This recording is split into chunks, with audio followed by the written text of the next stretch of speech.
can stop me now.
can stop me now.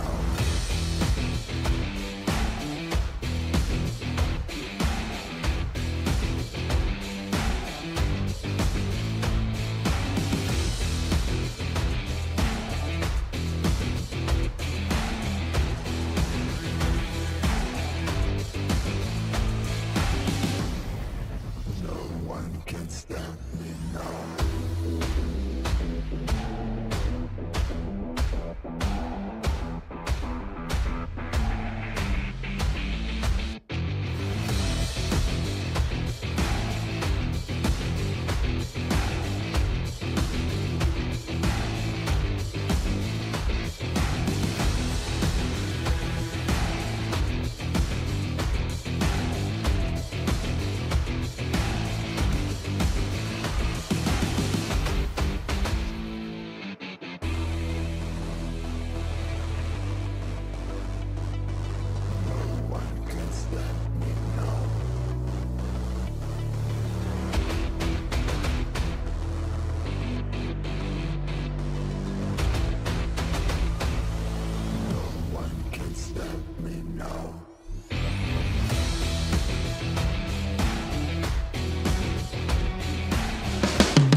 In the past 5 years, we have witnessed the birth of countless excellent teams and players in all 5 major regions.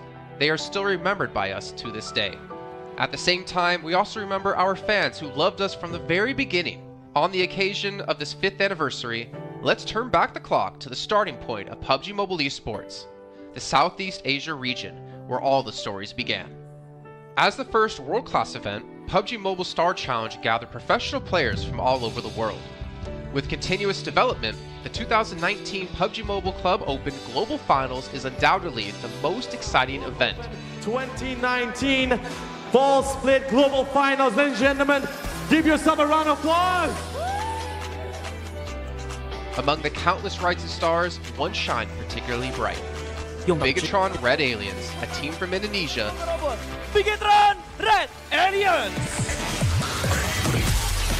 just got first place in the PMCO Southeast Asia Fall Championship, earning the chance to compete in the PMCO Global Finals in Malaysia. In the subsequent prelim stage, intense competition kicked off immediately. And finally, they advanced to the Grand Finals in second place. BTR demonstrated impeccable strength in the competition. By the end, BTR was leading the lobby by a significant 106 points, bringing the first ever championship title to the SEA region.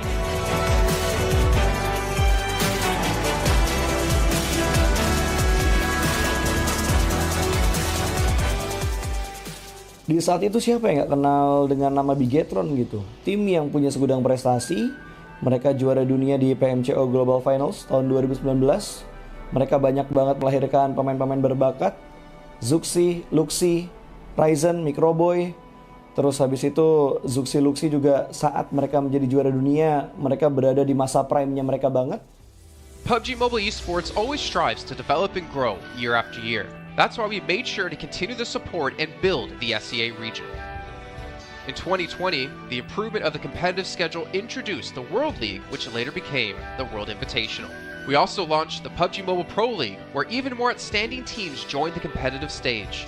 In the 2020 PMWL, BTR once again clinched the championship in the East. This had given Southeast Asia the title of the strongest region in the world. They hoped to continue their legacy at the PUBG Mobile Global Championship, the pinnacle of PUBG Mobile Esports. However, BTR was not able to repeat their performance from the previous year. This round, winner, chicken dinner, Nova XQL. With the rise of Team Nova, countless brilliant moments were had, but this also left many players with regret. After BTR Red Alien won at the Global Championship in Kuala Lumpur, we thought C region was the best. We thought nobody could beat C region except maybe RRQ Athena, maybe Illuminate the Murder, maybe Mega Conqueror. But C region was the best at the time. And we get to the league. We heard of a team called Nova. We thought maybe this team is not that good. On the contrary, they owned all the teams. They were very good. Let's move forward to the year 2021. With continuous efforts, more teams and players joined the Pro League. For example, Xavier, who placed third in the 2020 PMWI East League, also secured second place in the PMGC East League. FaZe Clan also made their debut on the world stage. Có thể nói 2021 là năm thành công nhất của Dingo Xavier trên đấu trường quốc tế, khẳng định vị thế và tên tuổi của Việt Nam vô cùng mạnh mẽ. Còn với FaZe Clan, đây là năm đầu tiên họ đặt chân đến với giải đấu cao cấp nhất của PUBG Mobile, nhưng lại khiến tất cả những đối thủ khác đều phải dè chừng và e ngại. Undoubtedly, the year 2022 has brought the greatest changes to the SEA region. Vampire Esports emerged, dominating 2022 PMWI, winning both the main and after-party tournaments, while also setting records for most chicken dinners, most eliminations, and more. They were not only facing competitors from the SEA region, but from all over the world. Everyone was talking about VPE and wondering if they can maintain their performance at the Global Championship or if it was just a stroke of good luck. On the last day of the 2022 PMGC Grand Finals, VPE won 3 chicken dinners alone, moving from the bottom of the table to 6th place, achieving the best result for the SEA region. They pulled off another miracle, but sadly, it was not enough to win it all. In 2023, VPE continued their impressive performance. They once again won everything at the 2023 PMWI. 2023 PUBG Mobile World Invitational Champions, Vampire Esports!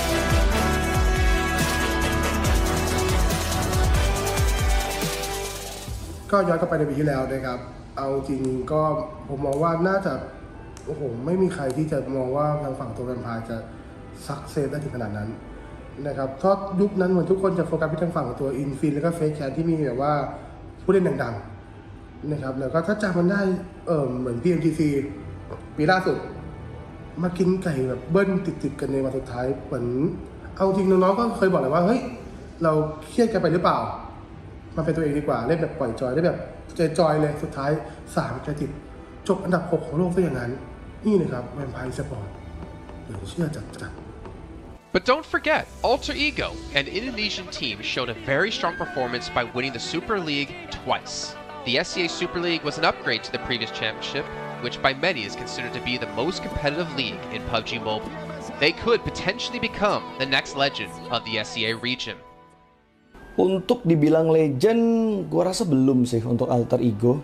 Walaupun mereka sempat ngedapetin back-to-back champion untuk di PMSL 2023, itu menurut gue hanya sekedar untuk ngasih pembuktian gitu bahwa Indonesia tidak kehabisan pemain berbakat.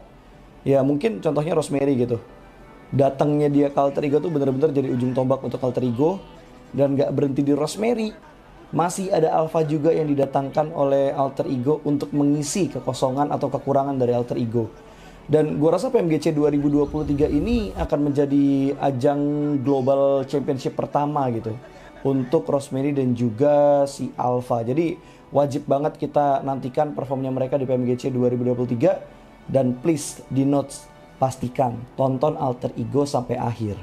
Of course, there are many more teams we haven't mentioned, but these teams will all take part in the 2023 PUBG Mobile Global Championship. So what do you think? Who will be the ultimate winner in this year's PMGC? Will they be from SCA? Well, there's only one way to find out. Greetings, PUBG Mobile players! The long-awaited Frost Festival is about to commence. In the new version 2.9, we'll be introducing battles filled with a frosty atmosphere. Snow Battle is coming to town. Furthermore, you'll also get to experience updates to World of Wonder and Classic Mode. So let's dive right into it. In the Frost Festival, we'll be bringing you a series of snow-themed content, including a new Snowy Village-themed area, fun interactions with snow pals, and snow-themed items for more gaming fun and excitement. When miraculous December comes, the frosty world will undergo some magical changes. Stay tuned for updates. Don't miss out. First, let's take a look at the new themed area, Snowy Village. The village covers a wide area of 280 by 150 and has loads of supplies. It's located near Stalber in Erengel, Iceborg in Livik, and Goroka in Vikendi. In addition to the buildings on the ground, the underground area of the Lucky Ice Tower is also worth exploring. Make use of the 2-story layout to experience a completely new battle experience. Sound the bell in the Lucky Ice Tower, and you can even summon rewards. Additionally, the village also has a snow rail, which can help you quickly move around and gather supplies. It allows you to navigate flexibly between different areas of the village and also swiftly relocate to advantageous positions during battles for your team to counterattack more effectively. Of course, you should always remain vigilant to avoid becoming the target of an ambush. What's more, the village also features a special 2-seat vehicle, the Reindeer. It's also a great choice for transportation as it allows you to swiftly move all over the map. For intense battles, we've also prepared festive and practical battle equipment for you, the Snowball Blaster and Snowboard. The Snowball Blaster can be used in many ways and has loads of functionality. When you aim it at the ground or a building, it can create a snow pile cover for you. When used on enemies, you can temporarily transform them into lively snow pals to restrict their movement. When facing bodies of water, you can use the Snowball Blaster to freeze the surface so that you can walk on it. It's definitely a practical yet entertaining weapon. After transforming into a lively snow pal, you will be unable to use firearms to do battle. You'll only be able to rely on basic actions such as walking, running, jumping, and swimming to evade enemy pursuit. It takes some time before you can revert to your human form. Let's build a snowman together. The snowboard will also bring you a whole new experience. Apart from helping you glide and move on various surfaces, it can also be used with the Snowball Blaster. Explore the many possibilities and use these 2 items to have all kinds of fun. We've also designed various interactive mechanics, such as searching for snow toddlers, lucky ice, and the snow blast zone. When you encounter a lucky snowman on the map, don't be in a rush to leave. There are 4 lost little snowmen hidden near the lucky snowman. Search for the 4 hidden snow toddlers and bring them back to the large snowman. You'll then receive a token of gratitude. There are lots of lucky ice scattered across the map. Shatter the ice to get the supplies inside. Try using a melee weapon to break the ice more easily. Furthermore, you'll find that snow has engulfed some red zones on the map, and the falling snow will bring about many interesting effects. Players within a snow blast zone will be transformed into a lively snow pal if they're hit by the snow. If the snow lands on the ground, a snow pile cover will be created. In this World of Wonder update, we'll be introducing a brand new transformation skill gameplay and a catch me hide and seek gameplay for you to enjoy the transformation skills to the fullest. Of course, you can also use this skill to create more interesting creations. We've also added a Snowy Village map template to celebrate the Frost Festival with creators. Additionally, we've also made some updates and improvements to gameplay devices, game parameter settings, and the editor. For more details, please follow the official PUBG mobile community. We'll continue introducing the latest WoW content to everyone. As for Classic Mode, we've also made some improvements to vehicles, firearms, creation mode, emotes, settings, and more. First, we've enhanced the designated marksman rifles. Some DMRs can be equipped with the full auto mod to fire in full auto. We've also improved the attributes and handling of some vehicles to enhance your driving experience. We've also added a new garage mechanic. From now on, you can choose your dream ride during matches. Meanwhile, we've also added a custom SFX adjustment feature. You can adjust the volume of some sound effects to whatever best suits you. As for creation mode, we'll be introducing some quick view features for watching the victory dance and fireworks displays and the new Frozen Kingdom themed performance in order to provide players with more possibilities for creative content. Furthermore, we've expanded the emote backpack. Now you can equip more emotes before entering the battleground. That's a wrap for the main content in this new version. In addition, new content will be added to the Popularity Battle event, Metro Royale, and Season Rewards. For more details, follow our official PUBG mobile community. Snow Battle is coming to town. Winner, winner, chicken dinner. In 2020, while the eyes of most PUBG Mobile viewers were focused on Southeast Asia as well as other regions, there was one region in particular that went under the radar, the 2020 EMEA League. Numerous teams from different regions were fighting for a spot in the 2020 PMGC. Among them, the teams from the EU region were the most dazzling. Canina Power, which had previously won 3rd place in the 2020 PMWL West League, managed to break through and eventually won 6th place in the 2020 PMGC. Class Dilge Athletics from Turkey also successfully took 8th place. For the entire EU region, this was a great start, and in the future, the EU region would grow into an even stronger region. The EU region seems to have endless potential. They always have a number of astonishingly talented newcomers. In the 2021 PMWI, in addition to the veteran team Canina Power taking 2nd place, the newly reorganized team in 2021, Nextria, Xenox in the smokes, the solo by themselves, surprisingly won 3rd place.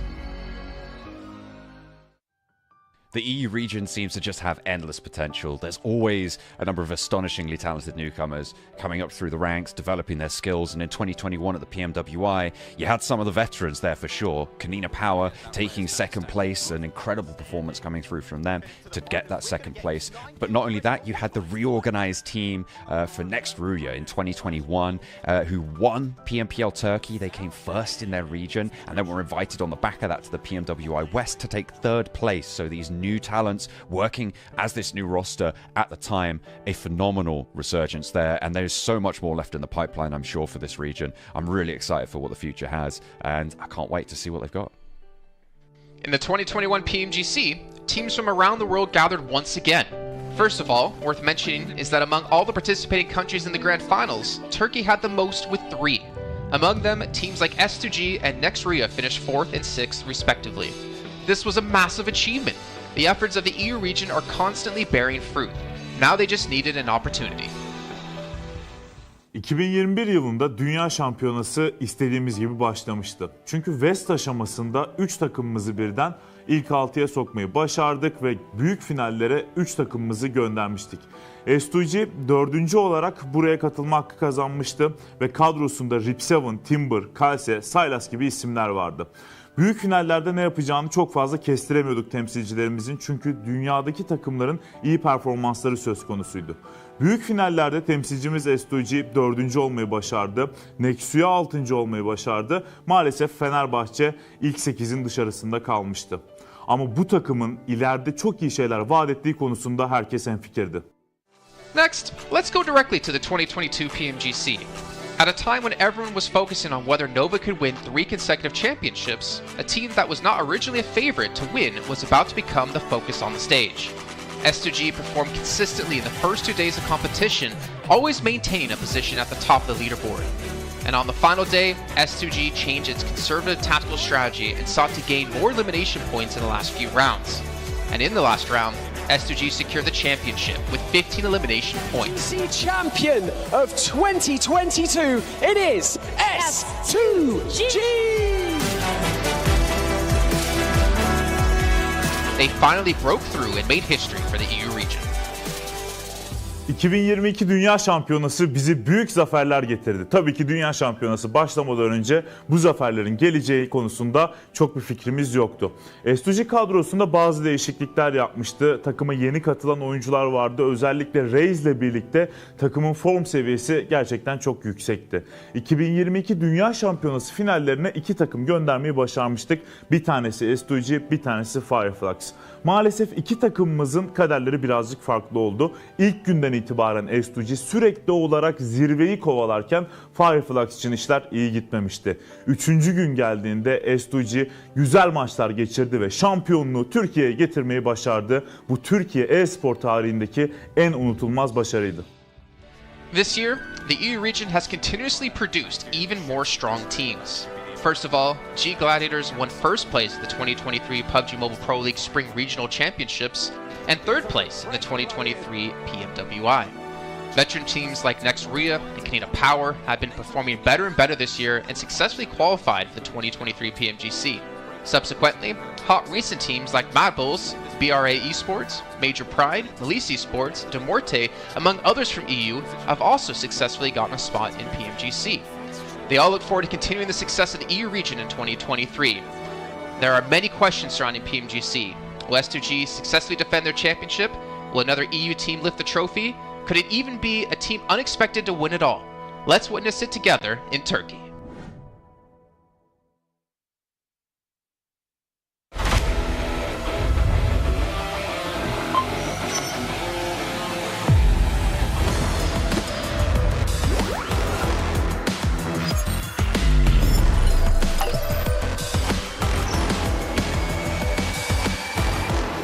Gold Investigator. Join the Investigator team and let's protect the game's fairness together. 2023 Popularity Annual Gala event tutorial. Hey there, welcome to the 2023 Popularity Annual Gala. We've introduced a brand new competition and upgraded rewards. You will have to go through 10 rounds of 1v1 matches and compete to become the first ever PUBG Mobile Popularity Annual Gala champion. So let's get right to it. New competition, ladder competition. The Popularity Annual Gala event will be utilizing a new ladder promotion system. Players' initial ladder grade will be determined by their battle points at the end of the first round. Ladders are divided into 6 grades: Triple S, Double S, S, A, B, and C, with Triple S being the highest. Ladder promotion rules. Players are ranked based on the popularity they gain during the battle period. For rounds 1 to 9, the ladder results are settled at the end of every round's battle. Apart from ladder grade C, each ladder has 100 spots, with the top 20 promoted, the middle 60 retained, and the bottom 20 demoted. If you're trying to move up the ranks, be sure to stay within your ladder's retained threshold or higher before each round is settled. Additionally, ladder grades can only be promoted or demoted by 1 grade at a time, so your performance in the assignment round is crucial. Be sure not to miss it. Final showdown. Based on the rankings from the previous 9 rounds, round 10 will be the decisive showdown to determine the final rank and ladder grade placement, including the champion of the 2023 Popularity Annual Gala. Who will emerge as the ultimate winner? New exclusive rewards. At the end of round 10, rewards will be issued based on the player's ladder grade and final rank. For outstanding players, they will receive exclusive rewards that can showcase their supreme honor both in and outside the game. In-game rewards include the honor title, honor name tag, and honor avatar frame, which are sure to make you stand out. Moreover, there are also physical trophies, interviews, custom-made popularity gifts, official social media promotion, game exposure, and other exclusive honorable rewards. Gain global renown both in and outside the game. What are you waiting for? Participate in the 2023 Popularity Annual Gala now.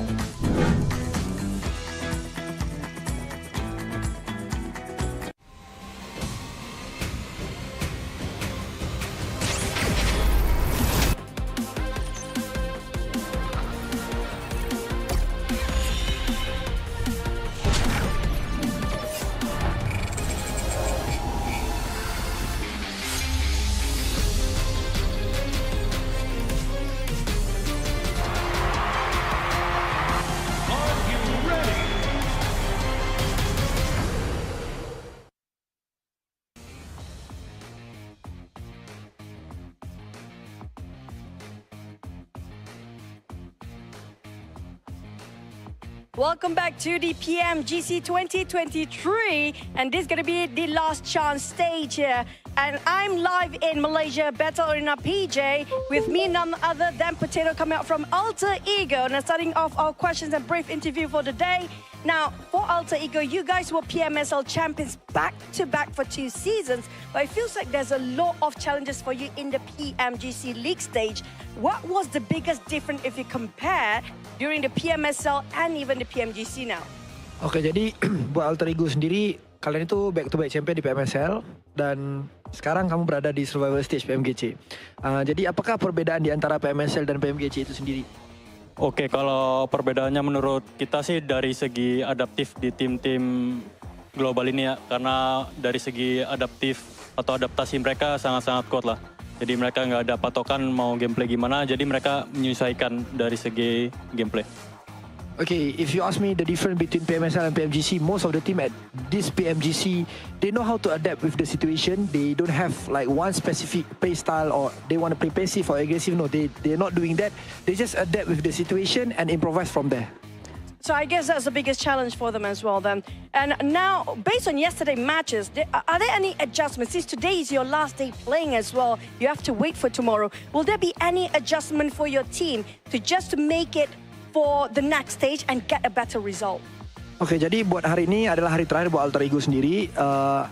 Apakah menurut kamu sendiri ada sesuatu lah yang kamu ngerasa bisa nggak kamu lolos ke survival stage nanti gitu? Apa yang kamu harus lakuin buat kamu lolos ke survival stage? Apa yang harus kita lakuin sih pastinya lebih ke mematangkan kesalahan kemarin ya. Jadi kita belajar banyak dari kesalahan kemarin. Kita benar-benar adjust lah untuk hari ini karena hari ini kita terakhir bermain dan grup green besok masih grup red dan yellow masih bermain. Okay, so for me from Alter Ego, we want to do our best. We already touch up our mistake. We already learned from the past, and yes, of course, today group green and versus red, but then red is gonna play in tomorrow. So I think we're gonna perform really well so that group red is not gonna qualify easily to the last chance. Now I'm gonna touch that for a bit more. Since you mentioned about your mistakes yesterday, and it's so hard to actually identify your mistake in a very short time, can you state out some of the mistakes that's quite major for your team? Ya, kamu ngomong-ngomong, kamu ada ngomong tentang permasalahan yang terjadi lah, mistake-mistake yang terjadi. Bisa nggak kamu cerita sedikit aja, apa salah satu contoh mistake-mistake yang terjadi di kemarin hari? Mistake yang kemarin terjadi sih kita belum expect sama keisengan Semnan ya. Jadi benar-benar dari semua map kita benar-benar deket sama dia dan lumayan mengganggu gameplay kita lah. So the things that I don't expect is the playstyle from Sem9. So that's the mistake that we learned back then is because of our drop spot in every map is quite near with Sem9, and yeah, we don't expect these things gonna happen, and yes, they give us so much trouble. I mean, that's the unexpected to be happening on the global stage, definitely now. You mentioned about Sem9. Are they one of your greatest threat when it comes to this stage, or will there be somebody else so far? Kamu ngomong Sem9 nih, kamu mention Sem9. Apakah Sem9 itu salah satu tim yang kamu ngerasa PR terbesar kamu, ataupun ada tim-tim yang lain? Enggak sih.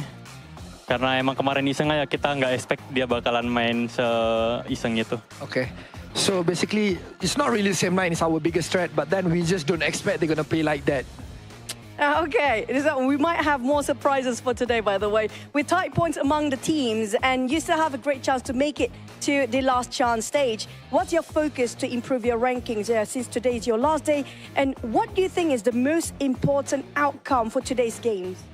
Oke, jadi kalau kita lihat dari point system, poin kalian itu tidaklah terlalu jauh untuk kamu lolos ke ke last chance. Jadi, apakah fokus terbesar yang kamu mau fokusin hari ini supaya kamu bisa lolos ke last chance? Kita lebih ngemaksimalin tiap game sih. Jadi, kalau tiap game kita mendapatkan hasil yang bagus, poin juga bakalan ikutan bagus juga. Jadi, kita fokus game per game. Okay, so basically we're gonna focus on each game. We're gonna focus on our first game first. It's because of I believe if we focus on each game, the point will come afterward. So we're just gonna do our best in every single map so that we're gonna maximize our point. I agree. It's one step at a time, one thing at a time as well. But we're done here on stage live. We're going to toss it back to the casters. Good luck, all the best for all the teams out there competing, especially when it comes to Green Group. Today will be the last day performing, and the next day they have to just wait it out. We're just going to toss it back to the casters. Casters, take it away.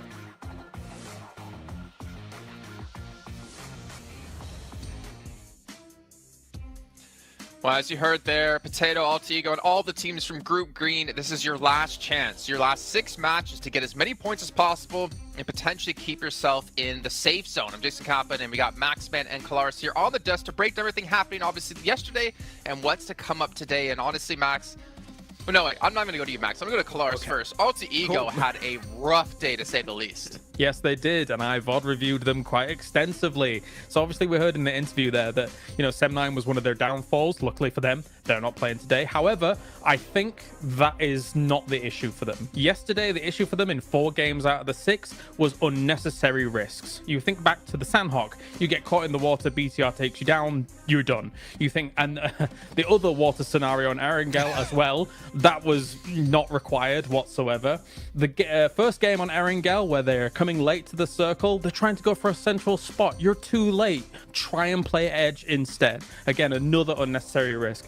And then finally, Sem9 on Erangel being able to take them out when they're trying to find cars, right? So all of these unnecessary risks that they're taking could be easily mitigated if they're just playing a bit more mature PUBG Mobile and trying to play a bit more of a controlled style. Well, there you go. Before we can hop into some more analysis here, Max, I know you're just ready to talk. Got to remind you guys at home about the Infinix GT10 Pro official smartphone here at PMGC 2023. And while you're on your new lovely device, make sure you check out TikTok with the tag PMGC 2023 to find out some stuff behind the scenes, hopefully some interviews, hopefully anything for you guys to watch. And of course, if you do post about the event, make sure you use the hashtag as well. But Max, as you heard Kalaris break down Altigo, there's another team out there we really have to focus our attention on, a team who had a special invite into the group stage. It's G Gladiators. I don't know. I don't know if I want to talk about them. I'm making you talk about them. I don't know. I want to talk about them. I mean, Gladiators, we expect more, right?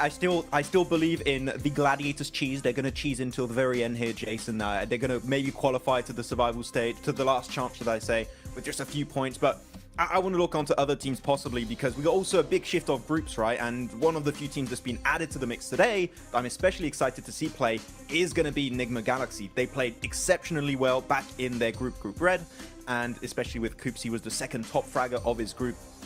One of the best pickups, I would say, in the entire year of PUBG Mobile eSport, right? With how they are able to take these fights now, how aggressive they are. I'm especially interested to see how they're going to fight for their spot in Pachinki on the Wrangle against, I believe it's Deek Xavier, how that really unfolds. But Enigma Galaxy has to be one of the teams that everyone is looking at to qualify for the Grand Finals, so they're a very big favorite for me here going in these matches. I'm hyped for them. I'm also hyped for Duxan as well, because South Korea, let's go. Here we are. Oh. They're awesome. They're awesome. And I mean, to be fair, they had a great start to their group initially, and they kind of fell off slowly as time went on. But I've said it multiple times, as South Korea constantly gets more and more days, more games on the board, they're great at assimilating information. All of their teams, all of the teams that qualify for PMGC. So I'm hoping for Duxan to prove big here again today. That was great analysis about Gladiators, by the way. I was going to say, well, that's great stuff to talk about, obviously, Enigma Galaxy and Duxan. But, Max, I really want to hammer home about Gladiators here. My attention actually are over towards potentially Inco Gaming, because obviously they've seen their brethren teams of Alpha 7, of Loops, of Influence Rage perform pretty well. I'm curious to see if they can rise up and be another Brazilian strong power team. But also, and Hyper, because the roster they ended up fielding in Group Red wasn't the roster they ended up fielding in Americas, or the team they ended up fielding in North America PMPL. I mean, to be fair, GFan on the roster was surprised to see them do so well in the group, considering GFan's kind of been out of the team for a while now. But they have, I guess, a lot of pressure coming their way from North America in general, considering they're our only representative. And I don't know. It's going to be tough, man. That's all I can say. I know that Zifan is watching a lot of, doing a lot of viewer parties, watching all of the different regions. So I think that might have helped out, actually, because he knows kind of what to expect in these matches against all these different teams, how they're going to rotate, and how these matches are going to be unfolding. So maybe that has been helping them out quite a bit. But it can't help you against the domination of Brazil right now, because Influence Rage are just running away with it. And As you said already, talking about Inco, Jason, they have already played at this stage. Nenebich in particular, one of my favorite players of the region that I would like to see them potentially climb up. But that would be too many Brazilian teams almost in the grand finals. There can't be all of them. That's not possible. Or could it? I don't know. We'll see. Obviously, still a lot to come up down the way. But we can see a comparison here of Mad Bulls up against Enigma Galaxy. And Mad Bulls obviously struggling when it came to placement points, able to put up a ton of eliminations and obviously double chicken dinners as well. We could see just obviously the performance when it came to group stage quite different when it came to eliminations. For me, Enigma Galaxy, I do feel like they were the one surprise for me, especially out of Group Red, to not advance through to the grand final straight away. I mean, they just fell short of Morph by a few points here and there because Enigma Galaxy had a great start, and we know this team as a very formidable roster. I mean, I think a lot of people put a lot of stock in if Coops is gone, then if he's eliminated early, then maybe they don't have much legs to stand on, but I don't necessarily hugely agree with that. Of course, he is a force to be reckoned with, right? And somebody that is going to be sitting very strongly with him, as you can see here with the 43 eliminations. But this team still is able to play a macro game, even if Coops is gone. It's just that he is quite the powerhouse to speak of. I mean, thinking back to PMWI, Max, we did see Coops kind of be similar to Nomi, similar to Matic. He was kind of off by himself, but also the funny thing was he was the tip of the spear, it seemed, in most parts. He would be like the first one across the rows to get position for his team, but he'd be so confident and so successful to be able to do that it allowed Enigma Galaxy to kind of adapt their style quite a bit to how Coops can perform to his best. If you're Enigma Galaxy, you don't need an IGL. You just need to, Coops is engaged, we just follow Coops. Enable him. No, just enable Coops exactly to kind of take these fights, because clearly, as you said, he is the spearhead of these scenarios. He is the one that is leading the charge for this fight. And a lot of the time it's very successful when it works out that way. And the rest of the team, sure, they can frag out. We know Lord, we know Freak, we know how Rauf can also pop off in these matches, but clearly it's just the setup around Coops. If he gets knocked, pick him up. You want to keep him alive as much as possible, which is what I wanted to see almost from Quest with Al-Hajj, but it's just not been the case. Al-Hajj has been going out early, so it goes to show how important it is to keep a star player like Coops alive until the very end, because it increases your odds of winning those matches pretty significantly. So yeah, I hope that it's going to work out for them, though. If you're looking also on this graphic, Radio Seal, currently Reject, we had some great moments, right, Kalaris, in the group stage, but they've been a little bit invisible currently at the start of this tournament. There's still a bit of time for them to come back and hopefully qualify for the last chance, but Reject have not had the start I was expecting, and that might be also off the back of that long break between Group Green and now this point of the tournament. Honestly, I have a bit of a grim outlook for Group Green, in my opinion. We'll also take a look at some of the highlights, because, I mean, you've got 6 of their teams not able to make it happen yesterday, right? I think Alter Ego was the top out of those 6 teams with 22 points, and that's kind of why I focused on them a little bit in my VOD review from day to day, because I do feel like Alter Ego is the one that can try and get out of that rut that Group Green has put themselves in yesterday, because it is their last chance today. So much so that I do believe that Alter Ego will make some big changes coming in today. Like, for example, I think that they're going to go north on Sandhawk because N-Hyper goes down towards Camp Charlie, which was a backup drop since they moved away from that northwest island, for example. So we'll see if that actually pans out here today. But yeah, I think they've got a tall mountain to climb as Group Green today, for the most part. I will say this, I'm 100% in agreement with you, Kalaris, but one thing we can't forget about is that the difference between 16th place and 8th place is 15 points. Now, obviously, if you're Melissa in the situation, that's over doubling your points, but it's not that big of a gap at the moment, so it's really going to come down to those potential 1, 2, 3 points. That means whether you're into the last chance or your unfortunately PMGC run will be done. So it's still extremely close, but yeah, it is kind of eye-opening, Max, as we look at Group Green just struggling down towards the bottom of the leaderboard. Yeah, actually, I got a few numbers right now. Group Yellow, on average, have 40.5 points. Group Green have 26.3. So there's a pretty significant disparity between the teams that are between these two groups. It is going to be a bit rough. There's room for them to, of course, catch up here, but as we know, for the survival stage, it's only 2 days. The team of Group Green only have 6 matches remaining to have an impact on the leaderboards. And after, I mean, Kalaris in esports, this is always the worst scenario to be in. You just got to stay and watch and just hope that the other teams around you don't perform well, which is the most insane situation to be in because you just cannot have the impact you're hoping for anymore. No, for sure. It's a terrifying prospect to actually kind of stare down. For Rejects, of course, I think that obviously right now they got themselves 17 points yesterday. Compare that to the group stage that they had, which was 188 points in total. For me, I don't know if 2 days is enough for Rejects and rotating lobbies for them to gain traction, because Rejects' performances came in the latter stages of their group as a whole compared to some of the earlier days and the earlier results. That said, as well, there's some uncharacteristic numbers that came out from yesterday. Procedure, for example, only 10 eliminations across 6 games. This is a team that can get that in one game, no problem, considering what we saw from them in the group stage. So my eyes are also on them, aside from Alter Ego, because I just think that they're capable of more. 100%. I completely agree, and unfortunately, we're just not seeing out of them and the Twins. But you know what? Obviously, rotating groups. I think for me, as you kind of mentioned, right? Like we have rotating groups. It kind of doesn't favor some of the teams.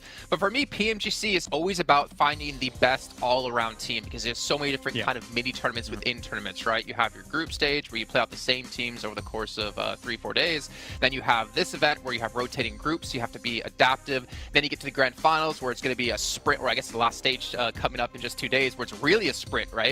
With just 2 days of play. You got to be good all around, and we're going to find the team to be just that, hopefully, very, very soon. But one team I did want to focus on, just really quickly, because I want to throw this out there in case it happens. Influence Rage. You're so far in the lead, there should be no chance you're ever going to fall into the bottom 8.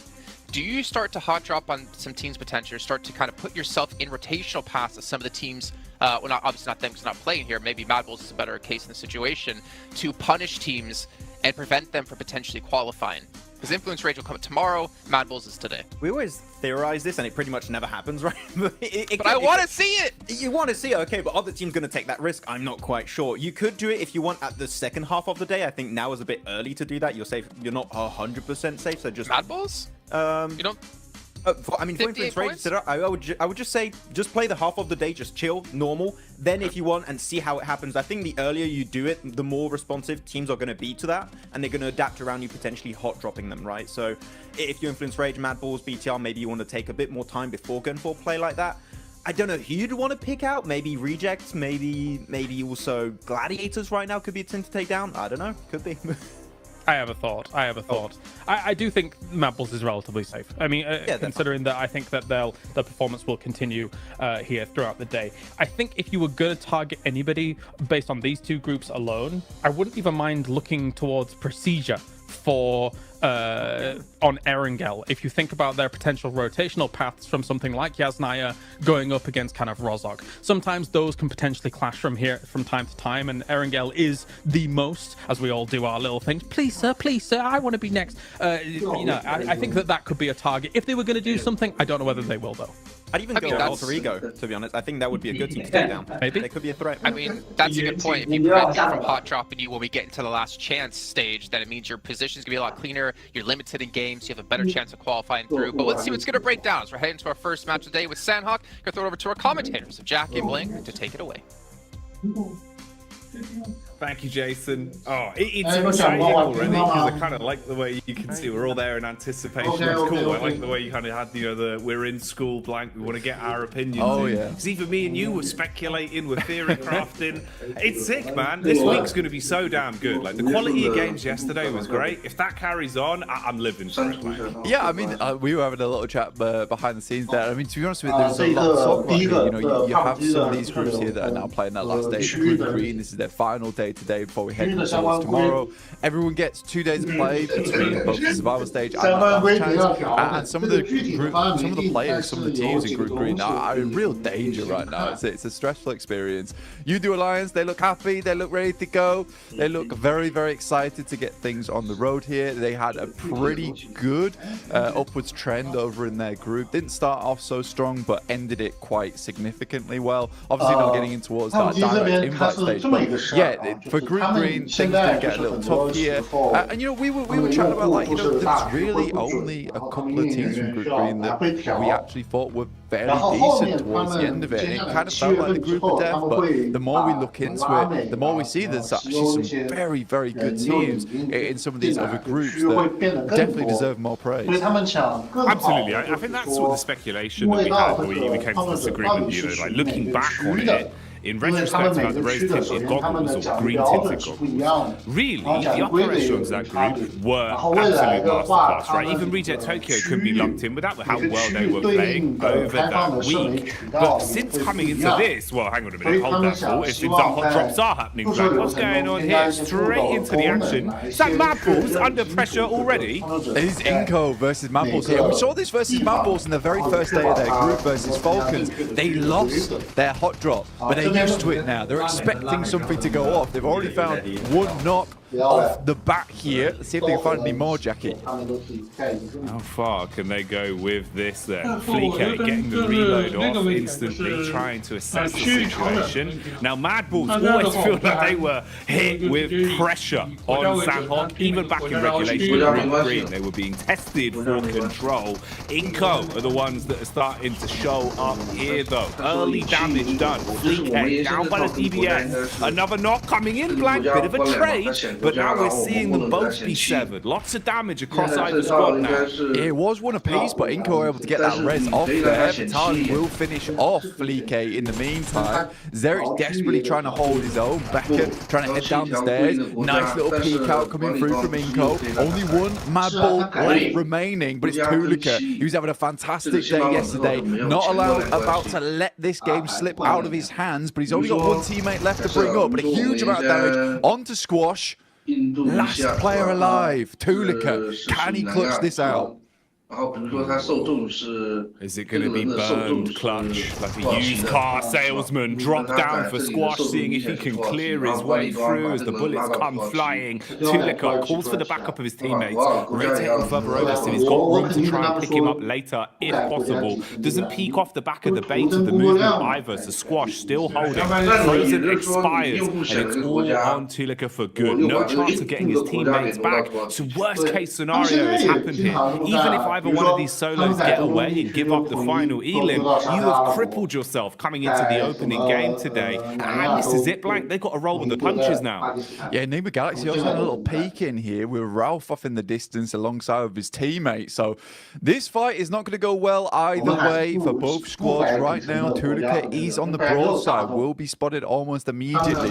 This shotgun that Squash has found himself alongside with the SK-12 that he's currently holding on to, it is just stressful to deal with now for Tulika indeed. One shot will be enough to take him down unless he's at distance, but for the Mad Balls this is still sort of an important fight to win out, right? You do not want to be losing your spot in ruins. You don't want people to be feeling like you're an easy prey coming towards that direct invite towards the PMGC, that global championship. So for anyone watching, all the other teams are already qualified. You know, Mad Balls having to put on a bit of a performance here, a bit of a display. 然后要传资料媒体截图，到时候我们还得给这个点上查看视力。你核心受众区域，它前面是区域，后面这个国家是它的自己选的国家是吗？ takes out the final player there from Inco. 对啊，肯定是划分在范围里面。 Difficult stuff ahead now for Tulika himself. We're moving forward here, Jackie. That is a rough way to start this off, Blank. You know, we're coming into it thinking that we have time to speculate, give a bit of a lay of the land, if you will, for our viewers at home. We got Jason's favourite, just what he ordered, you know, fresh from the oven there, the hot drop specialty. Mad Balls just walking away with just the one man as well, the worst case scenario, really, Blank. And then a third party to steal that last elim. Wrap that up in a neat little package. package. If that isn't a little taster of the sort of shenanigans we're going to be seeing today, then I don't know what would be. You know, maybe like a beef stroganoff. Yeah, I mean, for some of these teams, some of these squads, right, it was kind of interesting because we were sort of speculating, is Mad Bulls going to want to hot drop? In the end, they have to, but it's Inco who does engage that. And I think for Inco, maybe not the greatest thing to happen. I mean, we were talking about how, you know, here on Sandhog, you do want to try and get as many points as possible, squeeze out as much as possible from this map, because you're only going to see one of it anyway. You don't want to go heavy on these games. Tixi all by his lonesome here. No one else to help him. He's got a DBS versus the three-man squad here of Quest. Easy, straight around the corner. Easy two-pump, double barrel action. Straight into the face of Kitsune as well. Causes him to go bounding around. Like a very aggressive bunny rocket. And he's put their foot down, Blank. At least hits onto one. The sprint out as well. Basically just offering themselves up as sacrifice there. Those are some freebies for Gladiators. You get the response in as well for the situation. Get everyone back on their feet. You're going to be happy with that. Yeah, you're going to be really, really pleased with the fact that Tixi's able to hold his own on this compound. It is typically where Tixi does play as well, over towards this eastern side, able for the rest of the team to get over towards him as well. And I think that is nice. That's a nice regroup coming through from Gladiators. A lot of times they've been fairly slow on that approach. If one player is all on his lonesome, backup doesn't come half as quick enough a lot of times. So for Tixi, he is thanking his teammates, clapping them on the back there. That is a very, very pleasing result for Gladiators. Not so much for Quest, running on 13 points. It's not really looking too good for this team. Even after the absolute mad plays we saw from Al-Haji yesterday, I don't know how Quest is going to be able to get into this tournament, but I think next year is going to be a really good year for Al-Haji, no matter what team he's on. I think they've done well, at least in kind of winning the hearts of the fans a little bit as well, with the time we've seen from them on camera, the way they come across in their interviews, and the resilience we saw, at least in regulation back in Group Green, right? You know, for them to actually fight through and even still be in the tournament in a position where we can still be talking about them right now, Blank, at least for me, was impressive. It just felt like there was a little bit of room for them to get another step forward. It's a shame how some of the games have gone for Quest, especially yesterday. It was rough. It was misery. Back on screens here, though. Evos instantly aggressing, looking to try and build themselves a few points on this one. Misery got the early knock off with the UMP. Redface and Co now moving in to clear out the upper compound as well, and flushing their way through anyone that dares to peek into them. Yeah, it's a nice little fight there from Procedure Evos versus Hyper, leaving them down to one player now. And I think for Procedure Evos, this is very well set up. Yesterday didn't look too great for Procedure Evos. I mean, they were doing extremely well over in group stage, but kind of fell off just a little bit there towards our first place for Group Green. 21 points though, it's not terrible, it's not ideal either, but it's good enough. Procedure Evos, just Misery now coming up against some of the players here from NASA. Xenox will open things up. What can you get done? Bullets down range early on. It's good high ground, good position to be in. They've got a great understanding of where exactly they can potentially fall from. Bit of a move on the go here as well, as we see the rotation from Evos off the back of their cleanup. Finding a bit of a safe play, but they've been startled, detected from across the road. They're lying in wait. It's Melise of all squads. Hit and miss yesterday. Like, honestly, to be fair with you, mate, I feel like we saw a truer test of them, at least in Group Green. You know, from what we saw yesterday, it felt like they were struggling a little bit. Even CEO later, there were times where it felt like this guy was a bit of a one-man army. I don't feel like he was as quick to the mark yesterday. I'm hoping, obviously, with a day of rest, you've come back in a little bit more fresh-faced today. Would like to see some improvements from them today. Yeah, I mean, for the Turkish squad, it's just a little bit difficult for them at the moment. I mean, they've been making a lot of right moves. And I think for an edge team that likes to kind of read into opponents' movements around the map and cut the legs out from underneath them, they did a good job of it in terms of theory, right? In theory, where they were playing, it was all fantastic. Then they were going down to these engagements. They weren't always able to win it out very cleanly with a four-man squad going onwards and just clearing from there.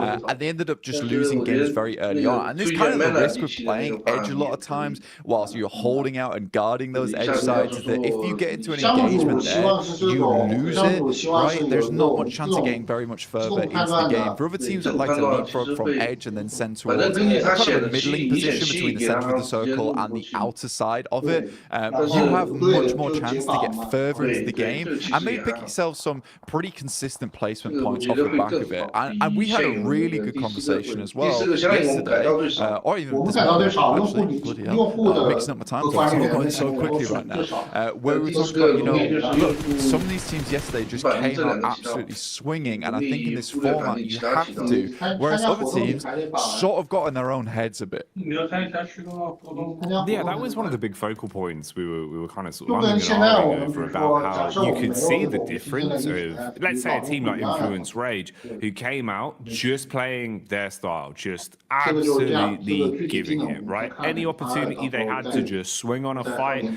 play confident, going into an engagement basically thinking, you know, we've already won this. They're just thinking about the points being in their pocket. You're going to have so much more of a better time of it than going into it giving so much respect to teams, overthinking these situations. And we've seen that change. A lot of our squads from Group Green, it feels like their play styles have kind of flip-flopped more so than anything compared to what we were seeing during that regular point. This is an interesting one, actually kind of ties into that. You can see here, Reject Tokyo, he's getting a bit more confidence to fight and contest for center control. A little bit lucky there in terms of the draw of the circle, but it works out. You've got a compound, you're in a good spot, and they're going to be pleased with this. They'll be chuffed with that blank. Because when they had center control, when they felt comfortable early in a compound, this is when we saw some of the better games from Reject. Because honestly, they're great on defense, good comms. It just felt like getting there was rough for them. They've been playing a lot of edge, and it hadn't been working out too well. I'd hope that would be a positive change. Bit of a fight potentially developing here as well. You've got the push up the hill. Focus is drawn from NASA towards the backside. A few bullets whizzing on by. Room for a bit of a scrap here. Yeah, I think for Enigma Galaxy as well as nicer, this is a case where potentially Enigma Galaxy will just think about just swinging wide of this, potentially trying to get in underneath towards Painan. I think Enigma Galaxy is a team that's very well known for some of their more smart rotations. A little bit of a scout there from Ralph. He's in very much danger now of taking a knock. Luckily, the vehicle is going at a strong 90 miles per hour. Alter Ego zooming in towards where Reject is playing. Already Octa gets taken down here. They try and take control of one edge, but Reject has penned them in, locks them into one location. Now the nades can start to come through. There's a lot of damage off the back there. In the meantime, Duxan does take down Ralph. We talked about him earlier being very, very low. Pins pulled on the nades for Alter Ego, looking to see if maybe there's a way they can defend themselves with these bad boys. Problem is they've already taken so much damage. Reject Tokyo setting themselves up. They're trying to reset in terms of the defense, readjust what positions they're playing from so they can support each other a little bit easier. There is nades in play as well. Reject Tokyo normally very good on lining up those double nades. That could be something to come back towards. For now, we'll see what's happening up on the hillside as well. There's been a bit of commotion here. Teams have been making their presence known, and that high is going to be worth its weight in gold the longer this one goes on. So pressure being applied there. Rotation coming in as well. You've got Alliance on the move as they start to make their way over. Drop in the smoke so they've actually got some cover to work with. And you need it because the police are close by and they're eagle-eyed behind like a hawk. Yeah, for you, this is probably one of the toughest rotates currently happening on around the map, where there's sort of a lockdown between DX as well as Malaysian Sports, and DX has a fantastic control of high ground. Something we saw a lot from them yesterday is identifying very strong positions on the map, but also being really good at holding them down. Not necessarily always in compounds, just in certain areas of the map where they have that high ground control. They can play around a little bit of hard cover and go from there. Circle was very high towards that north side. Now that is a little bit of grace given towards MB Esports, they can use that to their advantage. You do Alliance, they take a knock in flax, and a quick heal goes over towards Qatar there. So immediate response from Udo Alliance, but I don't think it's going to be enough here. I think they're just caught on the worst end of the stick out of the lobby. Probably the only team that's going to suffer in the next minute or so, I would say. 跟现在一样嘛，我同一个任务，我可以再给好几个区域的用户参加。那你这个话相当于取并协，渠道取并协。但问题是，跟用户的人的权限。 Malaysia Sports on this side of the map. Now, Kissu does go down. Poser has a nade in hand. These esports again just crumbling a lot during these days. Again, nice 5 eliminations found so far. Really good stuff from them. I think this is interesting because it is a lot of these squads that we see a fair few times that just come into these games slowly. They can do well. I would say that this is a very good and promising mark of the game going forward here, Jackie. 就比如说我有非洲的 It feels like actually, we're getting into a bit of a groove now, a bit of a stripe. Combination of the two groups. 非洲系它也只能绑定，如果我原先绑定来复定是吧？我换期了，换期之后还得给它自动解绑， pushed in multiple directions. So I felt like they weren't quite sure which fight they wanted to get. They've been thrust into one. They have to try and survive, taking a ton of damage up against Evos. Good lay of the land from Nick as well. Let's look towards 然后孟加拉我又给他 just looking at red side where his next opponent is coming from. They've got an understanding of where exactly he's playing towards. But the bullets connecting, start to farm up these English. Release, meanwhile, are crashing down as well. Still trying to push over that hill. They've been doing this for quite some time, Blank, and maybe it can start to work out. Nice connection on Levites. He's dropped and finished off for good. They're still pushing it. Yeah, Cook's doing a really good job here. I actually like the thought process we saw from Udo Alliance. Unfortunately for them, DX followed them down on that south side, which is a really cool play from DX. You don't a lot of times see teams chasing on this situation. In the meantime, Reject desperately trying to hold on towards their central compound. They left it, they moved towards that north side, but they did face off versus FaZe. But they're currently still in a strong position. Gladiators, for them, this game is very important. They already started things off really well with a 4 limit. It would be absolutely strange and weird circumstance to see Gladiators get the majority of their points done on Sandhawk. As we know, they are horrid at this map. This is a map that they do not find a lot of success on, but already they're up to 7 eliminations. With 4 players alive, this is starting to be a really good run for them.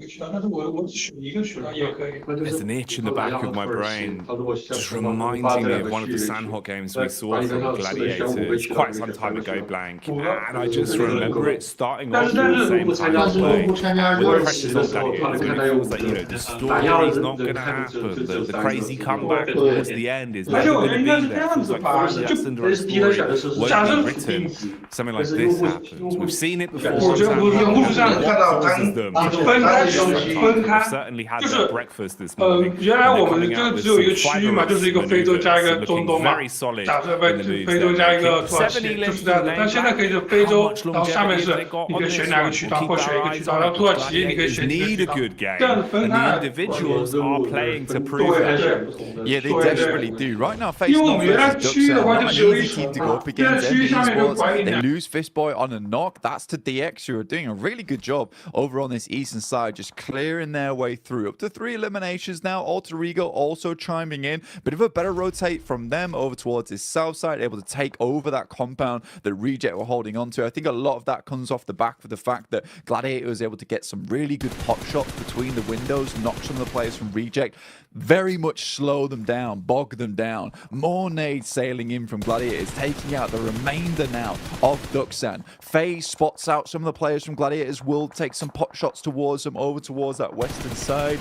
Chow gives his life for the rest of the team, but it's just Paragin now. With Lamborghini down, he is able to get in, but this is more of a survival game for them. Great circle here for the Gladiators. The last minute men, as usual, very much feels like back towards my university days where the deadline's looming and then suddenly I'm in the library for 24 hours. That's how it always goes with gladiators, man. I sympathize with a lot, Blank. I'm the same. Unless the deadline's there, it's not getting done. And that's the way they play. And honestly, it's working wonders for them right now. Again, with every time we're looking over to them, they're starting to build up more elims. And like you're saying, zone-wise as well, they're in a good position to make a play off this. The one awkward encounter in the dead center as well is Reject Tokyo, now basically being the Reject duo, with all of FaZe in full force around them as well. So not really what you want to be. A bit of flat sharing going on, and that's illegal. It's called subletting, Blank. FaZe are going to clap back onto DX as well, finding a way to peek through the windows. An assault onto Paragin. That's an unlucky knock. Yeah, I think right now, even though he's able to get Lamborghini up, it was kind of for nothing. This little high ground the Gladiators currently have control of was so fortuitous that they got the circle on this side. Coming off that high ground is very difficult, so they're trying to milk it for as much as they can here, stay on this top side. But it's MB Esports coming in to try and challenge us. So now, Gladiators need to be ready for this one. Kitsune luckily is in position as the DBS, only able to find one though, and that's not quite enough. The rest of the team instantly needs to improvise off the back of this. Sek and Mondo are down, so it's a decent start. The nades start pouring in, and it's a nice nade on the backside towards Fistboy. Just Akaze left remaining, and Gladiators quickly clean them up there. Up to 12 eliminations now, Jackie. A fantastic start. Tixie's flying through the air. Matic is on the support. Oh, mate. This is perfection put together so precisely from Gladiators right now. That was beautiful. The nade work to defend after the crash was on point, and then straight back into hungering for more elims. The peek down the hill, beautiful connection on the aim skill as well, and we get left with our final four. A scrappy one at that as well, Blank. Alter Ego still alive. They were able to find what remained of Mad Bulls and shut them down, but they've now had the same done to them. Peek out from Sarah Biceps, and with a smooth right hook, he's wiped them off the face of the battleground. 3 squads remain. Gladiators currently on the outside edge right now. It's FaZe with a very strong position. Alter Ego still need to work their way in as well, but they went out earlier on. Reject holding on. It's a good little game for them, but for the Gladiators, more points would be absolutely gorgeous for them here. If they could win out this game, they'll send themselves tumbling towards that top side of the lobby after just one match. So 20 points. Realistically, if they can get themselves 25 after this, they'll be very, very safe. It'll give them a buffer. They still will need to put in the work after the rest of the day, but they'll be in so much better stead. And taking that pressure off yourself this early on in the day is so, so nice. Taking the pressure off themselves and applying it to Reject Tokyo. Problem is, though, it's not going to turn them into diamonds. It seems like they will instead just buckle under the pressure. Bit of a peek out here from FaZe, though, as Gladiators encroach further on the compound, closing in on them, using their utility to try and blow Lufa out of the equation. Nade after nade barreling through. Swing from FaZe on the stairway as well. And that connects. Sameku left black and blue, down on his last legs now as they first onto him. Gladiators with only a duo remaining, Blank.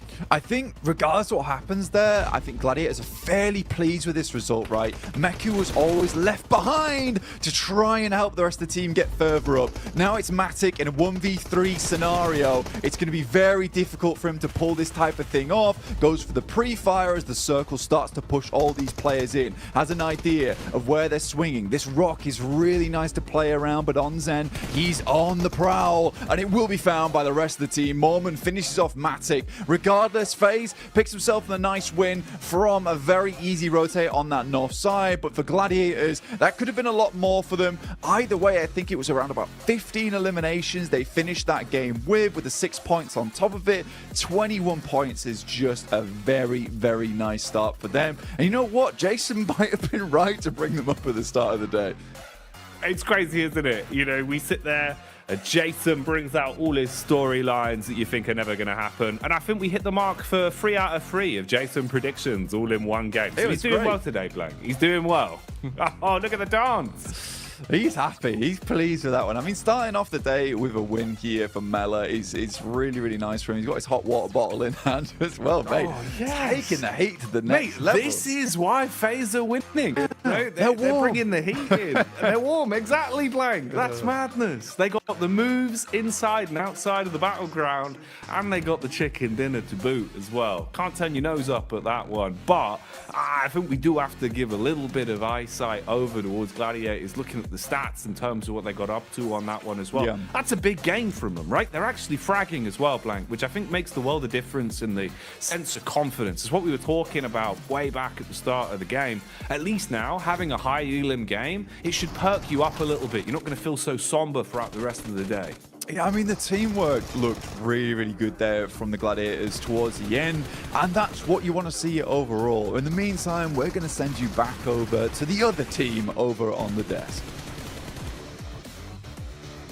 The desk team, the best team here, like FaZe Clan, getting their victory on the board here, starting things off strong for Group Red. But to be honest, there's a lot of moving parts and a lot of working parts in this one that allowed quite a few other teams to have some decent results. You know, Max, I know you didn't want to talk about him at the start of the day, but I'm going to make you talk about him now. No. It's G Gladiators. Okay, you know what? They got himself some wins. I can give you that much, Jason. I think Kalaris was talking about that. The eliminations kind of got fed to them in weird ways, especially that fight versus Quest.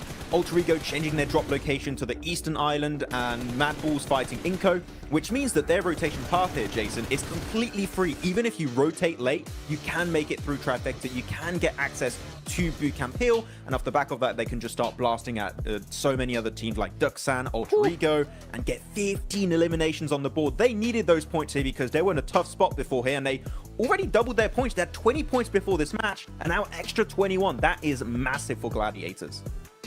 That might be exactly what they need to get themselves in more of a safer position, considering this is their last day of play overall. But another team we have to dive into here is Reject in particular, because the position they had, we were watching a little bit of a disagreement between you and Max in terms of what Reject decided to do as his own tried to center up on FaZe. So I think that they were trying to make the game-winning play, right? Like with some of their moves. They start in Trifecta, they had a 2-2, and they go to the compound, which in our region we see always as a focus point for some of these circles mid Sandhawk. Now, they realized Alter Ego's coming in behind them. They made a ridiculous blitz through. It was risky, but they actually got a lot of points from it, 8 points in total. That's by the by. Rejects here from this point on tries to leave this compound and go north towards FaZe. I think they already took one elimination off of FaZe, so they knew that they were weakened, or in a weakened state, but it was very slow, very unsuccessful trying to breach the position of FaZe here. So I like that Rejects was a winning move, but it materialized. At least they got high up in this game, I suppose.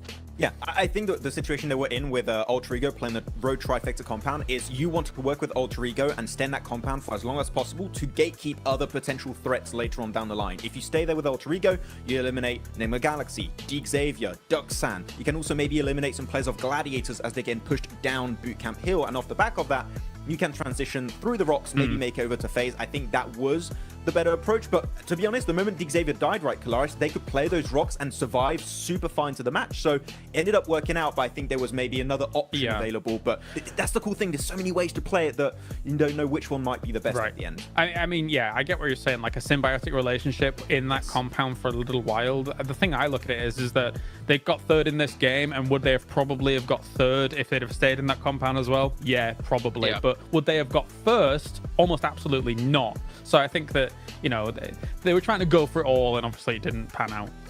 Yeah, and again, trying to make those plays that are really important for them, considering Reject coming into this one from Group Green. So they only have, well, now 5 matches left to go. They have to get as many points as possible. They have to make sure that to make the right decisions, though, as we did look at a drop as well between Mad Bulls and Inko. And Mad Bulls, a team that it really doesn't matter for them, right? They're pretty much safe into the last chance. For Inko, though, at least them trying to scrape by as many points as possible. I think they got 3 with the eliminations. They're realizing, okay, well, this is not going to work out. Let's try to salvage with something, but they have to maybe look forward now to the next 5 matches. Yeah, I don't forget the best part of that fight here, Jason, is just Raouf coming like sit down. just get rid of them right away. That was a good bit. That was a good bit right there. But yeah, it's a hot drop. It is normally Inco that would have to change that drop because Mad Bulls, as you touched upon, Kalaris, during that game, are already so comfortable. It is currently their fight to win currently in that position. If they win it, they clear it for the last chance. And Inco, they're just going to be maybe completely out of that position from the get-go. So yeah, Inco, cool. It's fair enough. There's only one of these maps per day. But you might want to try and think of avoiding those as much as possible because it can really impact your results over only 2 days worth of play. That is such a small amount of time that these hot drops can really impact your position. Yeah, it would be even especially more huge if there was more than one Sandhawk per day, right? But there's very little interest in giving up your position when you've done as well as you did like yesterday as Mad Bulls. One thing I do want to mention really quickly, because you said it while we were watching the game, and I kind of really liked the idea of it. We did see Altigo change the drop location, as was mentioned already on the desk here. They went up towards Cow. But then when the zone started to shift away from Corey, more centralized, and they were on the east side of Corey, you were talking about what do they do here in this position. And Clarence, I wanted you to bring that up just really quickly. Yeah, again, they're just playing really risky PUBG Mobile. Like going for these wide rotates, going up against Quarry, which is a very difficult place to transition away from. They have to bomb it through to try and make something happen. If they'd have come in from the north, it might have just been an easier time. But yeah, they did all right. But it was, again, very risky PUBG Mobile here. Yeah. High risk, potentially high reward for Altigo, who desperately need every single point they possibly can in our final 5 matches. And it's time to head into our second match of the day, which is our first Erangel of the day with Jackie and Blake. Ooh, the first of the 3 Erangels. This is good. This is always my favourite Porsche and Blanc because it feels like we start to get the more nuanced games, right? Where we can kind of expect the more unexpected. But this lobby's already looking kind of wild. So we'll see what we get, Blanc. We'll see what we get. We're in for some treats. Yeah, I think that the guys on the desk touch on a really important point here is that for some of these teams, you know, specifically what Kalaris was talking about really interested me in the sense that, you know, Reject, they go for the game-winning play at the end of the day. And I think you have to do that now. You really do have to go for these sort of things because, honestly, for Group Green, we know that this is their last day of play to get in towards that survival stage, not be in the bottom 8. And again, because you are the group that's playing the first 2 days in a row, you don't play the last day, you don't really know what marker you're aiming for, right? You don't know where that bullseye lies because no one is on that 16th position where it's just fixed, and you can think to yourself, we only need to get this amount of points to get in. So you have to push it to the max every single game, and I think that some teams are realizing, I would say too late at this point in time in Group Green, that they have to go for these game-winning moves. That had to come through yesterday. It absolutely had to come through yesterday. I think Mad Bulls took their fate into their own hands very quickly, as did Influence Rage, who have more than secured their position over towards the last chance phase. At this point, I think they have 77 points, something ridiculous at this point in time. So I think for some of these teams, maybe it's coming through too late. You need a little bit of luck today. You need to really hit your shots. You need to be making strong rotations and maybe, just maybe, able to bump those points up just enough. I think for Quest, that instant elimination at the start of the day there on Sandhawk versus a team that most people regard as not the greatest Sandhawk team will really knock their confidence in a big way. We know Quest made it in by the skin of their teeth, literally 1 point in Group Green to get towards that survival stage. I don't know if that sort of playstyle is going to cut it here, where a lot of teams, we're starting to cut down past the teams that, you know, didn't get past the first group stage. They're now in the survival stage now, where we have a lot of really, really strong teams. They won't just sit down and die like Tiamba did.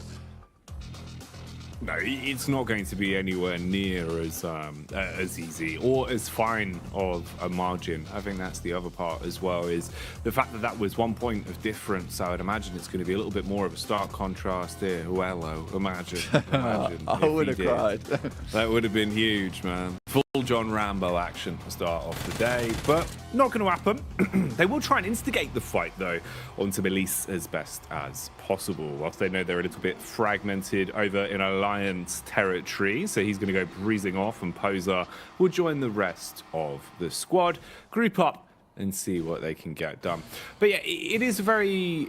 I don't know, it's quite a curious way to start off the day, really, in terms of some of the teams that we saw playing well. It was a bit more unexpected for me. After what we saw from Gladiators, I was kind of starting to shift into that, you know, you don't believe in the Gladiators camp. But as soon as it feels like you hit that point on the meter, that's when they bounce back. I think they do it just to, like, spite everyone. They do, man. They really want to kind of like rope you into the idea that it's not going to happen, and then they make all the fans book their tickets last minute to the finals. That's how that always goes. But we'll see if they can maintain pace, because it was a good game from them. But it's a key point that you hit on as well that I think is quite interesting, in the sense that the best they can do now is try and repeat that as much as possible today, because obviously they've left themselves with no other chances to accumulate points. So if you're leaving it up to another team to decide your fate, that's the rough part. Losing Alva off the back as well. And I think this is something that's happened a few times now coming through from the boys on the squad. And I think that when you look at this, for Alter Ego, you just maybe drop trash around Mansion. Don't go for this 2-2 split between Lipovka as well as Mansion itself. It's not worth it. With the amount of teams that saw you yesterday get trounced by other squads, of course, NBE Sports is going to come down here and start to take some pot shots towards you. Mondo's coming in with the UAs, likely to clean this one up. The best Rosemary can do is send out some smokes, try and hit a couple of shots over with the DP, but I don't know, man. No, this is looking pretty raw. It's like uncooked beef at this point, Blank. It is not what you want, mate. One by one, just getting finished off a little bit here for Alter Ego. They've had such a rough couple days in terms of their opening drops. And again, it does really feel like everyone's sort of passed the word around that Alter Ego is the easier team to bully on these drops, Blank. It just keeps happening. Yeah. I mean, you make yourself an easy target and teams will want those points off from you.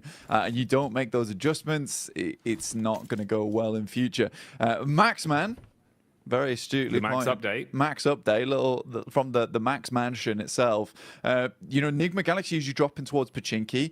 Xavier over in Group Green refused to give up Pachinki whatsoever. They kept dropping there every single time, even on hot drops. But this time around, they drop over towards Severny. They give it up. This is the first time they've never dropped there. And I think for Xavier, this is actually a really, really important little tidbit to go off the top of, because I like this maneuver.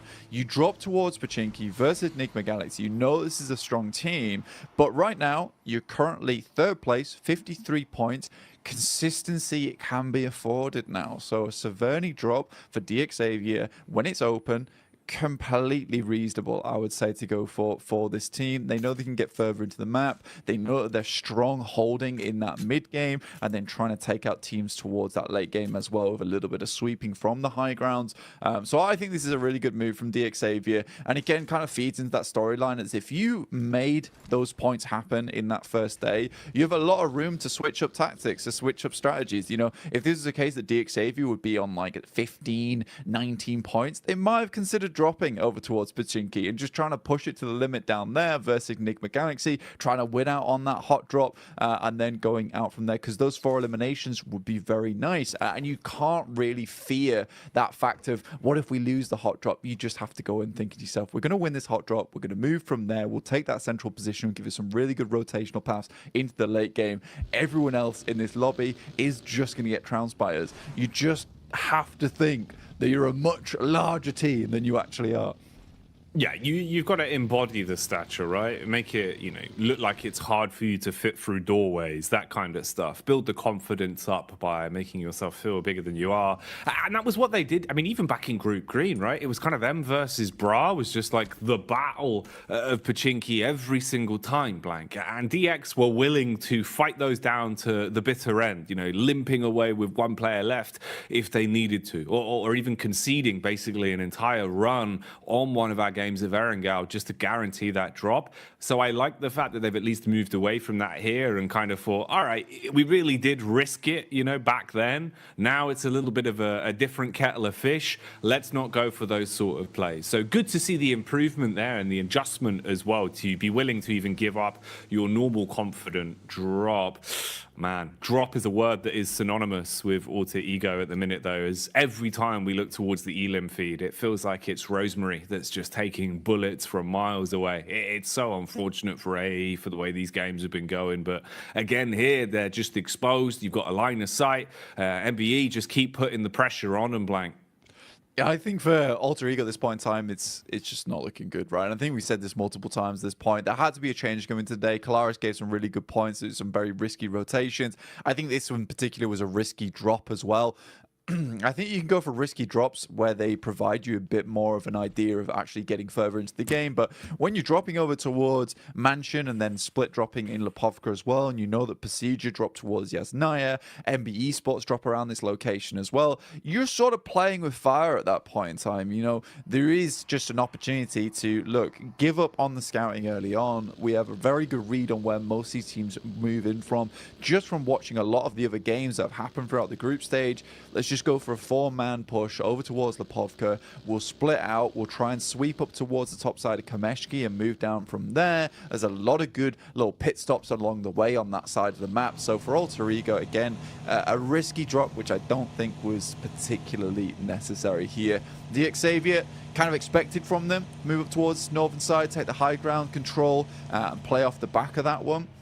So I like this from DXavier indeed. Mad Bulls also find themselves on the northern side of Yasnaya. Very nice little quick rotate from them, and a very hard shift over towards the eastern side, encompassing a lot of water in this one as well. So if teams want to get their feet wet, they certainly can if they want to live out this game a little bit longer. But for most teams, it's going to be either trying to sweep on this northern side or trying to hold towards some of these compounds on the edge. It's kind of a difficult position to play in. Some teams will be afforded some great spots early on if they were able to get here quick enough, but some teams on this outer edge will be struggling to find themselves a home. Yeah, man, this is one that's setting up to potentially be a bit of a community swimming pool circle if it keeps up like this. About 40% water at the minute, so landmass really going to be important to lay claim to early. Try and set yourself up as quick as physically possible and don't leave it